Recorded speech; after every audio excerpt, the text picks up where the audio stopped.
Subscribe کیجیے میرے channel کو اور بیل آئکن کو دبائیے تاکہ آنے والی ویڈیو کا نوٹیفیکیشن ملتا رہے۔ یا رسول اللہ وعلی آلک و اصحابک یا سیدی یا حبیب اللہ، بہترین شخص کون ہے؟ اس متعلق پیاری حدیث حضرت سیدنا ابو صفوان عبداللہ بن بصر اسلمی رضی اللہ تعالیٰ عنہ سے مروی حدیث ہے۔ آپ فرماتے ہیں نبی کریم علیہ السلام نے ارشاد فرمایا، لوگوں میں سے بہتر شخص وہ ہے جس کی عمر لمبی ہو اور اس کا عمل اچھا ہو۔ تو دنیا میں سے بہترین شخص وہ ہے۔ سیدنا عبداللہ بن بصر کا مختصر تعارف۔ آپ کا نام عبداللہ بن بصر المازنی ہے۔ آپ کی کنیت ابو بشر اور ایک قول کے مطابق ابو صفوان ہے۔ آپ نے دونوں قبلوں کی طرف نماز پڑھی ہے۔ جب حضور علیہ السلام بیت المقدس کی طرف منہ کر کے صحابہ کرام کو نماز پڑھاتے تھے، یہ خوش نصیب صحابی نے اس طرف بھی منہ کر کے نماز پڑھی ہے۔ جب تحویل قبلہ کا مسئلہ آیا، کعبہ بیت اللہ کی طرف منہ کر کے بھی اس صحابی رسول نے نمازیں پڑھی ہیں۔ دو عالم کے مالک و مختار مکی مدنی سرکار مدینہ صلی اللہ تعالیٰ علیہ وسلم نے آپ کے سر پر اپنا دست مبارک رکھ کر آپ کو دعا دی۔ آپ کے والد، والدہ، بھائی عطیہ اور بہن سما رضی اللہ تعالیٰ عنہم یہ سب کے سب شرف صحابیت سے سرفراز ہوئے۔ آپ سے شامیوں نے روایات بیان کی ہیں۔ 94 سال کی عمر میں 88 ہجری میں آپ کا وصال ہوا۔ ایک قول کے مطابق آپ کا وصال 96 ہجری 100 سال کی عمر میں ہوا۔ آپ رضی اللہ تعالیٰ عنہ آخری صحابی ہیں جن کا وصال ملک شام میں ہوا۔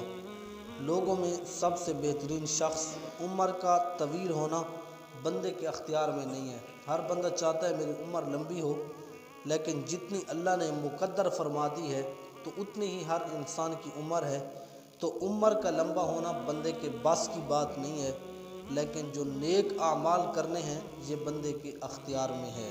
تو انسان کو چاہیے کہ اپنی عمر اور اپنے وقت کو غنیمت جانے اور انہیں ان کاموں میں صرف اور خرچ کرے جس سے اخروی فائدہ میسر آ سکے۔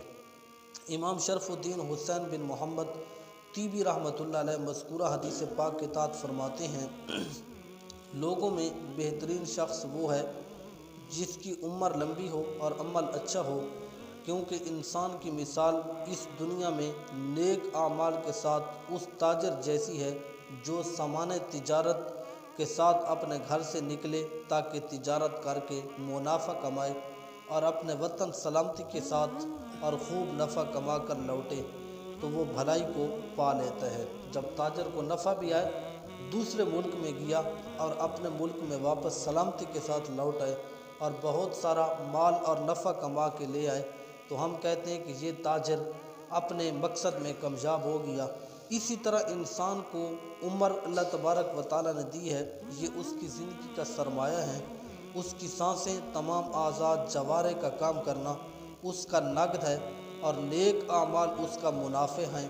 پس جتنا اس کا سرمایہ یعنی عمر زیادہ ہوگی، نفع یعنی نیک اعمال بھی اتنے زیادہ ہونے چاہیے۔ جتنے انسان کو اللہ نے عمر عطا فرمائی ہے تو وہ شخص تاجر ہے، لیکن نفع اس کا یہ ہے کہ اس کی جو نامہ اعمال میں نیکیاں ہیں وہ بھی اسی کثرت کے مطابق ہوں جس طرح اللہ نے اس کو لمبی عمر عطا فرمائی ہے۔ تو آخرت اس کا وطن ہے، پس جب وہ اپنے وطن لوٹے گا تو اپنے منافع یعنی نیک اعمال کو پورا ثواب اللہ تبارک و تعالیٰ اس کو عطا فرمائے گا۔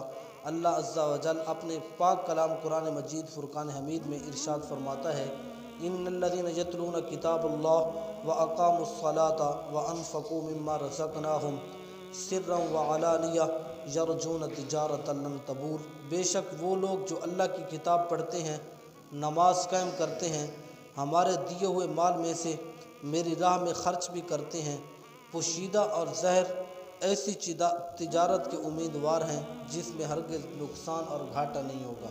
تو جو لوگ اللہ کی کتاب قرآن مجید کی تلاوت کرتے ہیں، نماز کی پابندی کرتے ہیں، اللہ کے دیے ہوئے رزق میں سے چھپ کر اور ظاہری طور پر خرچ کرتے ہیں، تو وہ لوگ ایسی تجارت کے امیدوار ہیں جس کے لیے نقصان اور ہلاکت نہیں ہے۔ اللہ تعالیٰ سے دعا ہے اللہ تعالیٰ ہم سب کو اپنے دی ہوئی عمر میں سے نیک اعمال میں سبقت کرنے کی توفیق عطا فرمائے۔ آمین ثم آمین الحمدللہ۔